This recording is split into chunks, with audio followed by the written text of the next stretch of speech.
স্থানীয় সংবাদ পড়ছি সংযুক্তা সিংহ। বিশেষ খবর।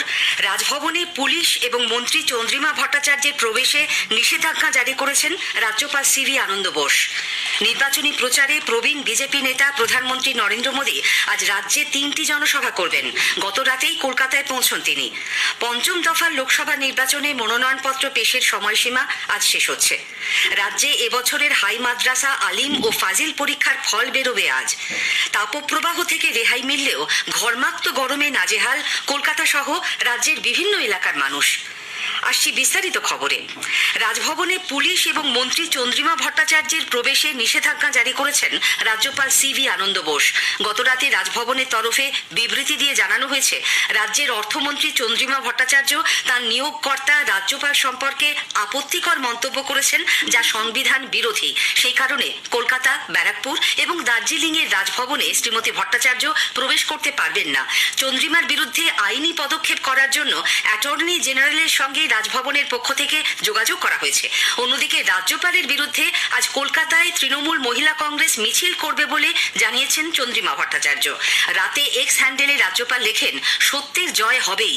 কৌশলী কোনো আখ্যানের সামনে তিনি মাথা নত করবেন না।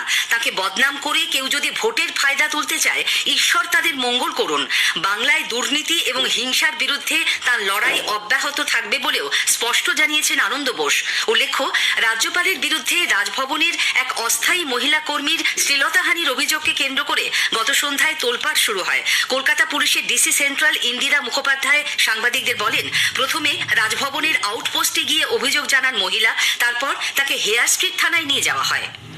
যেহেতু এটা শ্লীলতাহানি রিলেটেড ম্যাটার, আমরা অতি অবশ্যই এটা আমরা ইনকোয়ারি করে দেখব এবং যদি মনে হয় যে এইখানে আমাদের কোনো লিগাল পাওয়ার আছে বা অন্য কোনো জায়গায় আমাদের কোনো এক্সপার্টের সাথে বিবেচনা করে নেওয়া দরকার বা ওনাদের ভিউটাও আমাদের জেনে নেওয়া দরকার, সেটা আমরা অতি অবশ্যই করব। সেটাও কিন্তু it is a part of inquiry. এই অভিযোগ প্রকাশ্যে আসার পরই রাজ্যপালের বিরুদ্ধে ভিডিও বার্তায় তাঁর তীব্র সমালোচনা করেন অর্থমন্ত্রী। দলীয় প্রার্থীদের হয়ে ভোটের প্রচারে ফের রাজ্যে এসেছেন প্রবীণ বিজেপি নেতা প্রধানমন্ত্রী নরেন্দ্র মোদী। কলকাতা বিমানবন্দর থেকে রাত 10টার পর রাজভবনে এসে পৌঁছন তিনি। আজ 3টি জনসভা রয়েছে তাঁর। বর্ধমান দুর্গাপুরের প্রার্থী দিলীপ ঘোষ এবং বর্ধমান পূর্বের প্রার্থী অসীম কুমার সরকারের সমর্থনে প্রথমে তালিতের সাই কমপ্লেক্সে সভায় যাবেন প্রধানমন্ত্রী। এরপর কৃষ্ণনগরের প্রার্থী অমৃতা রায় এবং রানাঘাটের প্রার্থী জগন্নাথ সরকারের সমর্থনে তিনি সভা করবেন শ্যামনগর ফুটবল মাঠে। সেখান থেকে প্রধানমন্ত্রীর বোলপুর যাওয়ার কথা। আমোদপুরের মেলার মাঠে তার সভায় উপস্থিত থাকবেন বোলপুর কেন্দ্রের প্রার্থী পিয়া সাহা এবং বীরভূমের প্রার্থী দেবতনু ভট্টাচার্য। পশ্চিমবঙ্গে প্রচার সেরে প্রধানমন্ত্রী যাবেন ঝাড়খণ্ডে। পঞ্চম দফার লোকসভা নির্বাচনে মনোনয়ন পেশের সময়সীমা আজ শেষ হচ্ছে। আগামীকাল জমা পড়া মনোনয়নপত্রগুলি পরীক্ষা করে দেখা হবে। প্রার্থীপদ প্রত্যাহারের শেষ দিন সোমবার 6 মে। এই দফায় 20 মে ভোট নেওয়া হবে 49টি আসনে। এর মধ্যে রয়েছে এ রাজ্যের 7টি আসন: বনগাঁ, ব্যারাকপুর, হাওড়া, উলুবেড়িয়া, শ্রীরামপুর, হুগলি ও আরামবাগ। পাশাপাশি ষষ্ঠ দফার জন্য প্রার্থীপদ দাখিলের কাজও চলেছে। গতকাল তমলুক ও কাঁথির তৃণমূল কংগ্রেস প্রার্থী দেবাংশু ভট্টাচার্য ও উত্তম বারিক জেলা শাসকের দপ্তরে মনোনয়ন জমা দেওয়ার সময় কাঁথির বিজেপি প্রার্থী সৌমেন্দু অধিকারীও উপস্থিত হলে উত্তেজনা দেখা দেয়। দুপক্ষের কর্মী সমর্থকদের স্লোগান পাল্টা স্লোগানে পরিস্থিতি উত্তপ্ত হয়ে ওঠে। দ্রুত তাদের সরিয়ে দেয় পুলিশ বাহিনী। প্রথম 2 দফার মতো রাজ্যের 3য় দফার লোকসভা ভোটও অবাধ ও শান্তিপূর্ণ করতে নির্বাচন কমিশন বদ্ধপরিকর। 7 মে 3য় দফায় মালদা উত্তর ও দক্ষিণ, জঙ্গিপুর এবং মুর্শিদাবাদ এই 4টি আসনে ভোট নেওয়া হবে। এর প্রস্তুতি নিয়ে সংশ্লিষ্ট জেলা নির্বাচনী আধিকারিক তথা জেলা শাসক এবং পুলিশ সুপারদের সঙ্গে গতকাল কমিশনের বৈঠক হয়। রাজ্য পুলিশের নোডাল অফিসার আনন্দ কুমার এবং ফোর্স কোঅর্ডিনেটর বিকে শর্মাও বৈঠকে উপস্থিত ছিলেন। মুর্শিদাবাদ জেলা নিয়ে বাড়তি সতর্কতা অবলম্বন করতে বলা হয়েছে বলে কমিশন সূত্রে খবর। সেখানে রক্তপাত কিংবা বোমাবাজির মতো ঘটনা যাতে না ঘটে, জেলা নির্বাচনী আধিকারিক এবং পুলিশ সুপারকে সেজন্য সব রকম ব্যবস্থা নেবার নির্দেশ দেওয়া হয়েছে। কুইক রেসপন্স টিম থেকে কেন্দ্রীয় বাহিনী মোতায়েন, সমস্ত কিছু যাতে যথাযথ হয় তা দেখে নিতে বলা হয়েছে। সূত্রের খবর, মুর্শিদাবাদ ও জঙ্গিপুর লোকসভা কেন্দ্রে বাড়তি নজরদারি রাখা হবে। 3য় দফায় 4টি আসনের জন্য থাকছে মোট 334 কোম্পানি বাহিনী। কলকাতা পুলিশ সপ্তম দফার নির্বাচনের বিজ্ঞপ্তি জারির দিন থেকেই বিভিন্ন জায়গায় নজরদারি চালানোর সিদ্ধান্ত নিয়েছে। সিসি ক্যামেরা ছাড়াও আগামী 7ই মে থেকে শহরের 81টি গুরুত্বপূর্ণ জায়গায় থাকবে নজরদারি দল। কলকাতা উত্তর জেলা নির্বাচনী আধিকারিকের অধীনে 29, কলকাতা দক্ষিণ জেলা নির্বাচনী আধিকারিকের অধীনে 21 এবং দক্ষিণ 24 পরগনা জেলা শাসকের অধীনে 31টি দল এই কাজ করবে। তল্লাশি ছাড়াও বিভিন্ন জায়গায় নাকা চেকিং এর কাজ করবে তারা। উল্লেখ্য, এবার কলকাতা পুলিশের আওতায় 1940টি ভোট গ্রহণ কেন্দ্র রয়েছে। 1 জুন সপ্তম দফার নির্বাচনে কলকাতার 2টি সহ 9টি আসনে ভোট নেওয়া হবে। 7ই মে তৃতীয় দফা নির্বাচনে এ রাজ্যে কঠোরভাবে ভোট পরিচালনার জন্য সিপিআইএম মুখ্য নির্বাচনী আধিকারিক আরিজ আফতাবের কাছে দাবি জানিয়েছে। গতকাল তার সঙ্গে দেখা করার পর দলের নেতা শ্রমিক লাহিড়ী জানান, মুর্শিদাবাদ জেলা সন্ত্রাস প্রবণ, তাই বিশেষ ব্যবস্থা গ্রহণের দাবি জানিয়েছেন তারা। শ্রী লাহিড়ীর অভিযোগ, আগের 2 দফা নির্বাচনে কেন্দ্রীয় বাহিনীকে শুধু বুথের মধ্যে রাখা হয়েছিল, পরবর্তী দফাগুলিতে তাদের এরিয়া ডমিনেশনের কাজে ব্যবহার করতে হবে। স্থানীয় সংবাদ শুনছেন আকাশবাণী কলকাতা কেন্দ্র থেকে। এখন বিজ্ঞাপন। বাংলার জন্য একবার ভেবে দেখুন, কেন বিজেপি ষড়যন্ত্র করে বাংলার ভাবমূর্তি বাংলার বাইরে ক্ষুণ্ণ করছে।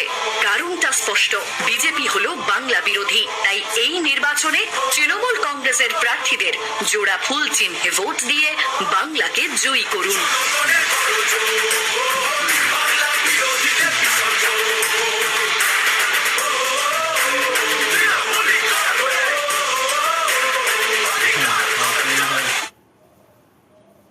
ফিরে আসছি স্থানীয় সংবাদে। রাজ্যে এবছরের হাই মাদ্রাসা, আলিম ও ফাজিল পরীক্ষার ফল আজ প্রকাশিত হবে। মাদ্রাসা শিক্ষা পর্ষদের তরফে জানানো হয়েছে, দুপুর 2টোয় ফল বেরোবে। 2:30 থেকে পরীক্ষার্থীরা অনলাইন রেজাল্ট দেখতে পারবেন। wbbme.org, wbresults.nic.in ও exametc.com এই সাইটগুলিতে ফল দেখতে পারবে পরীক্ষার্থীরা। এবছর হাই মাদ্রাসা, আলিম ও ফাজিল মিলিয়ে পরীক্ষা দেয় 65,000 পড়ুয়া।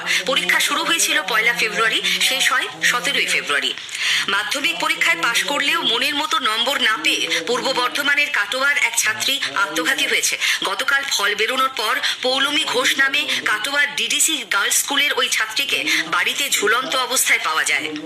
নিয়োগ দুর্নীতি মামলায় আধিকারিকদের বিরুদ্ধে তদন্ত প্রক্রিয়া শুরুর অনুমতি দেওয়ার ব্যাপারে অবস্থান না জানানোয় মুখ্য সচিবকে গতকাল ভর্ৎসনা করেছে কলকাতা হাইকোর্টের ডিভিশন বেঞ্চ। পার্থ চট্টোপাধ্যায় সহ এসএসসির 2 প্রাক্তন চেয়ারম্যান সুবীরেশ ভট্টাচার্য ও অশোক কুমার সাহার জামিনের আবেদনের শুনানি ছিল বিচারপতি জয়মাল্য বাগচি ও বিচারপতি গৌরাঙ্গ কান্তের ডিভিশন বেঞ্চে। সিবিআই অভিযোগ করে তাদের বিরুদ্ধে তদন্ত শুরুর জন্য অনুমতি দেননি মুখ্য সচিব।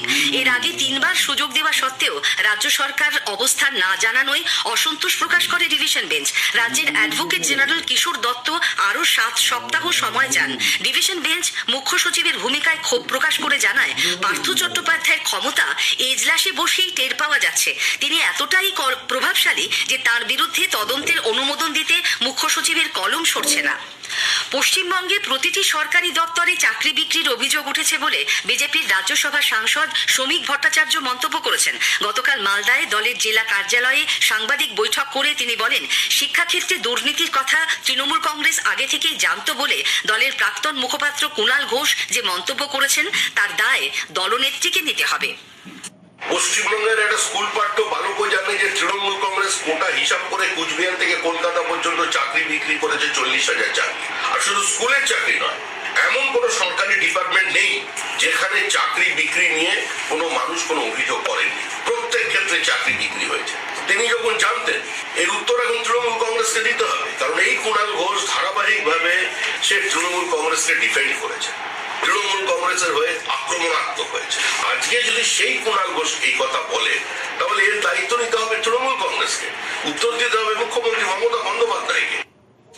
ভোটের মুখে কলকাতার নারকেলডাঙ্গায় এক কংগ্রেস নেতার খুনের ঘটনায় অভিযোগের আঙুল উঠেছে শাসক দলের দিকে। পুলিশ সূত্রে জানা গেছে, স্থানীয় এক ব্যক্তির সঙ্গে কিছুদিন আগে ইমামউদ্দিন আনসারি নামে ওই কংগ্রেস নেতা ও তার দাদার হাতাহাতি হয়। সেই ঘটনার জেরে গতকাল শিয়ালদা স্টেশনের কাছে কাইজার স্ট্রিটে ইমামউদ্দিনকে ধারালো অস্ত্র দিয়ে কোপানো হয় বলে প্রাথমিকভাবে মনে করা হচ্ছে। হচ্ছে। যদিও কংগ্রেসের অভিযোগ, তৃণমূল কংগ্রেসের লোকজন কয়েকদিন ধরেই ইমামুদ্দিনকে হুমকি দিচ্ছিল। অভিযোগ অস্বীকার করেছে শাসক দল। এই ঘটনায় 5 জনকে গ্রেপ্তার করা হয়েছে। ভোটের আগে ব্যবসায়ীর ঘরে কয়েক লক্ষ টাকার হদিশ মেলার বিষয়টি খতিয়ে দেখতে গতকাল গভীর রাতে উত্তর 24 পরগনার বনগাঁ বাটার মোড় লাগোয়া ওই ব্যবসায়ীর প্রতিষ্ঠানে আয়কর আধিকারিকরা হানা দেন। সূত্রের খবর, ব্যবসায়ীর কাছে প্রায় 20 থেকে 22 লক্ষ টাকার হদিশ মিলেছে।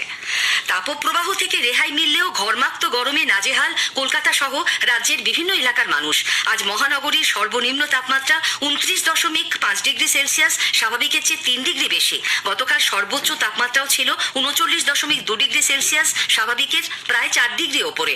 আজও বাঁকুড়া, ঝাড়গ্রাম, পশ্চিম মেদিনীপুর ও 2 বর্ধমানে তীব্র তাপপ্রবাহের লাল সতর্কতা রয়েছে। তবে আগামীকাল ও রবিবার কয়েকটি জেলায় বৃষ্টির সম্ভাবনা। মঙ্গলবার রাজ্যের প্রায় সব জেলাতেই বৃষ্টির পূর্বাভাস দিয়েছে আবহাওয়া দপ্তর। স্থানীয় সংবাদ শেষ হলো।